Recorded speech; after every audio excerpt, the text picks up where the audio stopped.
Narcissist Seduction, Episode 24.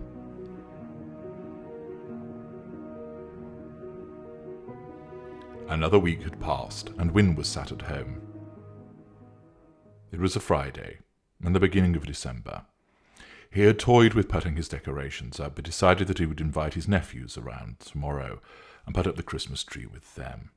They always enjoyed decking the tree, and he would be pleased to see them. No doubt he would be subjected to a long list of items that they had asked Father Christmas for, and this would afford him a couple of ideas as to what to get for them. His television was on in the background, but he was paying it little attention as he scrolled through the messages that he had received from Ashleigh. They numbered hundreds, if not over 1,000, which had amassed over the 2.5 months or so that their relationship now amounted to. He had been invited to go to the bar with his colleagues and popped along for a couple of drinks and then decided that he would prefer a quiet evening at home. He didn't want to be feeling rough for his nephew's arrival tomorrow, so he was now enjoying a couple of glasses of red wine and a film after he had enjoyed a soak in the bath. He wondered what Ashleigh had done with their early text message exchanges. No doubt they had been deleted, as she sought to keep them secret from Peter until she had hit on the idea of using 2 SIM cards. He kept meaning to ask her where she kept the SIM card that she used to contact him, but invariably forgot when he saw her. He looked at the messages. "I never thought I could fall in love like this. You, and only you, understand me. How will we get through this? Show me the way, please. Tell me 5 places in the world where you would like to kiss me. How did we not end up together sooner? I have wasted 20 years. You have been sent from heaven. You are my angel." Wynne smiled as he read through the various messages, her protestations of love and affection. Interwoven in their various exchanges with the various song titles which she occasionally sent him, he would always flip open his laptop and go to YouTube to seek out the video of the song as often he didn't recognize the artist, never mind the song title. It was her way of communicating her feelings to him, and he loved her for it. Yes, he loved her for it, and he loved her. Totally. True, she had arrived like a whirlwind, blowing him away with that first declaration of her love for him, but it all made sense. She had endured years of torment, trying to do her best to make her marriage work. She had played the good wife, and sought to balance pursuing her career in banking whilst running a home and bringing up the children, yet it had fallen on deaf ears. Well, her husband had had his chance. Each new tale of woe she brought to Wynne was a further death knell in her marriage. Ordinarily, Wynne would not have interfered, but now he felt no guilt at being the other party. He was a decent man, doing the decent thing, in giving Ashleigh a sanctuary from an unloving and abusive husband. He had always listened, and often tried to find a way forward for her, demonstrating his reasonableness at times in pointing out a different interpretation to Peter's behaviour than the always damning ones that she afforded. Initially, he had offered these explanations and, in effect, excuses, not because he wanted to be seen as reasonable, because these explanations might actually be correct. Over time, the deluge of complaints and instances of horrible behaviour towards Ashleigh had left him unable to offer any reasoning. Instead, he ought to ease her suffering by listening and reassuring her that there was a way through it. She had praised him for his empathy, and he accepted her compliment, knowing it to be true. He had always been good at understanding the way people felt and thought. It had assisted him with his career and ensured that he had a stable of honest, pleasant friends. He repeatedly vowed that he would never hurt Ashleigh, and that he would ensure that she was always looked after. She often referred to him as being her angel, and he would reply that his wingspan was wide enough to shield them both from whatever might be hurled at them in the months ahead. He tapped his phone against his chin and wondered what might come in the new year. He knew that Ashleigh wouldn't rock the boat prior to Christmas. There was nothing to be gained in doing so. He was happy to wait. He had no time for drama. He had suffered enough of that previously, and this was, in part, the reason why he had stayed away from relationships following the end of his marriage. Then along came Ashleigh. Brilliant, radiant, effervescent Ashleigh. How she sparkled and fizzed when they were together, and it pained him deeply to think of this wonderful woman being imprisoned in her gilded cage in Little Wynne. He repeatedly saw her frailties. When they sat lunching by the riverside, she would talk about the things that Peter did to belittle her. His impatience at her timekeeping, his refusal to acknowledge the importance of her career, and his disinterest in the children. Often she would pale, and her hands would shake, so that he would take them in his own, pressing on them to push the fear away. She would lean into him, placing her brow against his, and closing her eyes, letting out a low sigh, and asking whether she would ever be free. He always assured her that she would be, and that he would always be there for her. From time to time, she would talk about telling Peter that the marriage was over, that it had been over for years, and that she was not his possession. Wynne would listen as she weighed up how to tell him. "I have to break free for my sanity," she once said, as the rain fell on his car windscreen, obscuring the grey autumnal day outside. "I need to tell him, don't I? There is no point maintaining this facade any longer, but he will be heartbroken. He does love me, you know, in his own way. He doesn't really deserve to be hurt." "He doesn't deserve you," Wynne had responded, alarmed at her compassion for how Peter might think when she inevitably told him. "It will break him," she had responded softly, as if she was elsewhere. "And he hasn't broken you?" "Oh, I'm fine. Really, I am. I can put up with it if I have to." "But you don't have to, do you?" Wynne had said. "What's another 20 years until Christopher has grown up, she had added with a smile that bore no warmth.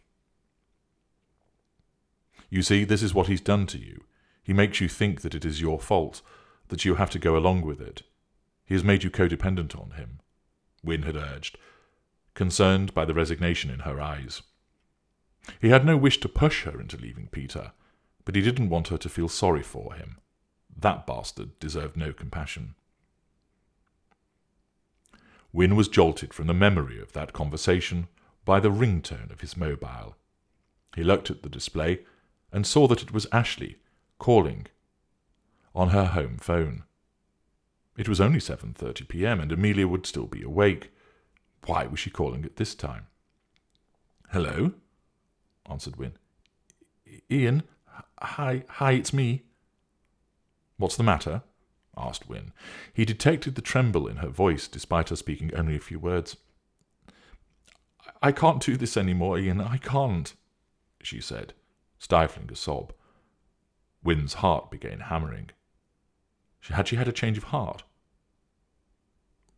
"What do you mean?" he asked, fighting to keep his own anxiety from his question. "I can't go on living like this. It's killing me." Wynne heard a child shout in the background. "Mummy's on the phone. I'll be with you in a minute," called Ashleigh. "What's going on?" "I've had enough. He's won. He's destroyed me. I can't go on. I just want you to drive down here and collect us all," she sobbed. "If that is what you want, I'll do it," said Wynne. He glanced at the bottle of wine on the table next to him and calculated that he was safe to drive. "I just want to be free of him," she continued. There was another shout. "Mummy's busy," replied Ashleigh. "What are the children doing?" "Oh, Amelia is bathing Christopher," answered Ashleigh in a matter-of-fact manner, her strained sobs vanishing. "Should she be doing that? She's only 8. She's fine. Look, go and see to the children and get Christopher out of the bath, and then call me when you can." "Oh, okay. Good. Go and do that now." Yes, bye. The call ended. Wynne got to his feet and looked for his shoes. Was that it? Had she made her mind up and wanted to leave? It was rather dramatic of her to want him to come and collect them all. He had plenty of room in his large house for them, but that was not an issue. But it seemed rather sudden and would be disruptive to the children to pluck them from their family home on a dark December evening. Wynne paced about his spacious living room, willing his phone to ring so he could find out more about what had happened. 20 minutes later, Ashleigh called again. Once more it was using her landline. He could hear Amelia chattering away in the background and the occasional noise from Christopher, who was evidently still awake. "Hi, can you talk?" asked Wynne. "Yes, they are playing." "What's happened?"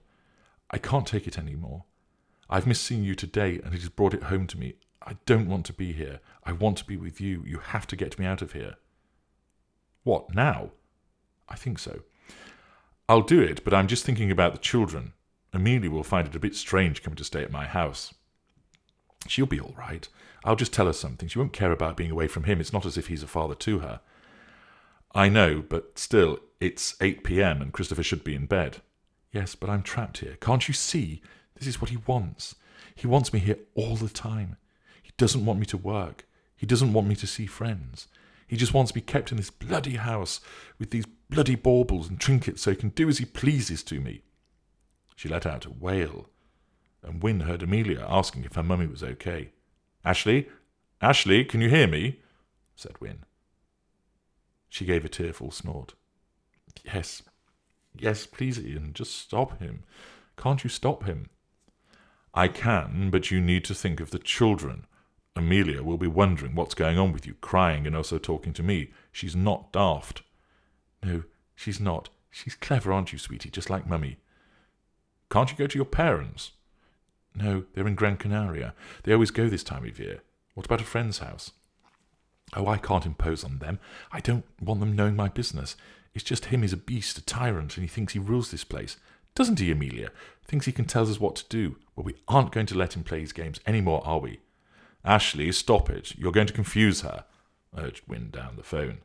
"Oh, she's not confused, are you, darling? She knows just what he's like. Do you know what?" She gave another sob. "What?" "Only today she asked, when are we putting the Christmas tree up, and could we do it when Daddy isn't here?" "Do you know why she asked that?" "No, I don't. Why?" "Because last year, when she was trying to help him bring down the decorations and the tree fell from the loft, he knocked her off the ladder and hurt her. She was crying, and all he could do was shout at her for being in the way. I was furious." I know, but that's not going to help now, is it?" "Aren't you going to help me?" said Ashleigh, her voice snapping. "Yes, of course." "Thank God. You're the only one who can. What are we going to do?" "You need to put the children first. If you must leave, do it tomorrow and use tonight to put some arrangements in place." "I can't spend another night under this roof. Get me out. You don't know what he's like. You don't know what he wants to do when he comes back tonight." "Where is he, by the way?" "He's in Farnborough. He won't be back until 11 o'clock, I think." "Okay, well, that gives us time to think about what to do. Look, even if I did come down there to collect you, it would be getting late, and that's not fair on the children." "But what about me?" she sobbed. "I'm here for you. I'll get you through this." Yes, I know you will. You're a good man. I always knew that." "Yes, I won't let him hurt you, I promise." "Good. Now, why don't you settle Christopher, and then get Amelia off to bed, and then call me once that is done, and we can decide what to do." Yes, I'll do that. Thank you, Ian. Thank you. I love you." "I know. Sort the children," he urged, and ended the call. An hour later, Ashleigh called him. She used the landline once again. "Please come and get us. He might come home early. I don't want to be here," she pleaded. "I really don't think that's a good idea. Not tonight." "Oh, God, I know he's going to do it tonight. He had that look in his eyes." "Do what?" "Rape me." "What?" "Oh, don't be shocked. He's done it before." "Good Lord, Ashleigh. I'm used to it now." "That doesn't make it right. Did he say he was going to do this?" "No, he never says. I can just tell. He has a way of looking at me." "How?" "He just does," said Ashleigh loudly. Okay, look, where are the children?" "Christopher's asleep, and Amelia is reading in her room." "Where are you?" "I'm downstairs in the living area." "Right. You won't let him hurt me, will you?" "No." "Okay. Look, I've been thinking. He paused, and Wynne thought he heard her take a drink of something. "I want to go and see your parents." "My parents? What have they got to do with this?" asked Wynne. "Yes, I need them to know everything too. They need to know what a good man you are and what a bad man he is. Will you call your parents and tell them I want to see them and organise for us to go sometime next week?" Yes, fine, yes." Wynne was puzzled. He saw no reason to involve his parents, but she sounded insistent. He heard her drink again. "Are you drinking?" asked Wynne. "What? No. "I'm sure I heard you take a drink of something," said Wynne. "Wait, my mobile is ringing. Upstairs. I'll call you back." Before Wynne could speak, Ashleigh had ended the call. He shook his head. Her latest revelation about Peter troubled him deeply. Ought he to call the police, or perhaps he should go there and get her out of the house if she was in such danger? Why did she suddenly want to see his parents? That would be a strange conversation for him to have with them. "Hi, Mum. Hi, Dad. Listen, I want to come and see you and for you to meet Ashleigh. Who is she?" "Oh, an abused woman who I've been having an affair with, and she's just left her husband, or is about to. Yes, I've not mentioned her before, but she wants to come and talk to you." Yes, that was a normal telephone call he was going to have to make. His phone rang. "Hi." It was him, said Ashleigh, her voice raised and bordering on hysterical. "It was who, Peter?" "Yes. He wanted to know who I was with on the landline. He said he'd been trying to ring me. He started having a go at me, saying I'd been drinking again and that he couldn't trust me to look after the children." "Have you been drinking?" "No," protested Ashleigh. "Stop it. You're being like him," she said. "I'm nothing like him." "He slammed the phone down on me. He wanted to give me a number for something. I don't know what it is. It's him checking up on me. He does this all the time." "It's control." "Exactly. God, I hate him. He's a controlling bastard. I need you to ring my mother and tell her everything. Work out between you a way to get me out of this." "I thought you didn't get on with your parents that well." "Oh, they can just be funny, but they will help me with this. They have to." "Right." "They are in Gran Canaria. I'll send you the number. Please ring them." "What, now?" "No, do it tomorrow. I'll ring her in a minute and tell her what is going on and to expect a call from you. You can then work it all out together. Between you can get me away from him. Get me away, far away," she said. Her words came fast and spilled over one another. "Okay, just stay calm," said Wynne. Please call her. Do it tomorrow. You must do it. I cannot take this any longer. They always said this would happen. Yes, they did. I didn't listen, did I? Thought I knew best. He thinks I'm his possession. Well, I am, aren't I? Locked away down here, away from anybody. He knows what he's doing, the bastard. Evil. He's pure evil. Do the plan. Oh, yes, the plan. Together, you can stop him. You can do it. She's a strong woman. You're a strong man. Tra-la-la-la-la. Not listening to you, Peter. Not listening. Wynne stared at the phone as her words continued, bordering on becoming incoherent. He was at a loss to understand what was going on. Peter must have frightened her when he had called, and she was near hysterical. "Ashleigh? Ashleigh?" he said. She was still talking. The words were not discernible, and it sounded as if she had moved away from the telephone. He called out her name again, but she didn't respond. Instead, he could hear her voice in the background. He ended the call and rang her mobile. "Hello, who's that?" "It's me, Ian," said Wynne. "Hello? I thought you were downstairs." "No, I'm here." Good. Have you rung my mother?" "No, you're going to do that." "Why don't you do that now? Use the landline and talk to her, and if you want, you can ring me back afterwards." Yes, I will do as I'm told," said Ashleigh petulantly. "I'm trying to help you," said Wynne. "You're the only one who can," she answered. "Ring your mother, okay?" "Yes. I'll do it now. I love you. I love me. I love Amelia. Everyone loves me. Bye-bye." Wynne listened as she continued to babble. He said nothing. Then a silence followed. He strained his hearing, trying to ascertain what was going on at her house. He was seriously concerned by her behaviour. Then she suddenly spoke. "Bye." She ended the call, and Wynne stared at his reflection in the mirror above the fireplace. She seemed to be having some kind of meltdown.